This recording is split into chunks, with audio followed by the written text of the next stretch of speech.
来看台北市大客车驾驶是真歹找人，嘛造成部分路线公车、单车的时间变长哦。最近公运处就优化路线，今年1月20开始哦，驾驶佮加薪8000块，嘛改善因的工作环境，所以驾驶比去年同期有较增加，也毋过嘛是佮欠500外人。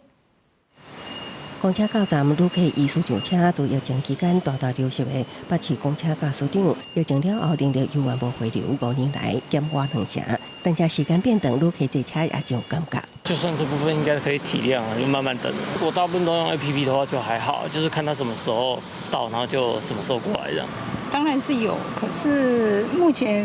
对我来讲没有什么困扰，不然就是坐捷运啊，改其他的交通方式啊。北市公运处指出，以人车比1.26计算，有个北市公车驾驶长有缘欠510个人。今年初配合调管分界，要求公车业者为驾驶长加薪8000个，搭配优化休困空间等配套，到今年6月。统计全市驾驶长有3707人，大部回升，托邦情况也有较好。人力比较不足的时候，如果有塞车的状况，或者是突发有驾驶长因身体不舒服要就是请假，那变成他的班次没有办法按照原定的一个核定服务水准去开车。公车业者分析，驾驶长的压力来自工作时段、早出晚归，也是休困时段无春秋，拢会影响执行意愿。以北市人力相对充足的客运业者来讲，驾驶长平均年纪也来到52岁，业者佫用各种奖金，希望会当吸引新会加入。任用满1个月的话，会发2万块；那3个月、5个月、7个月都各发2万块。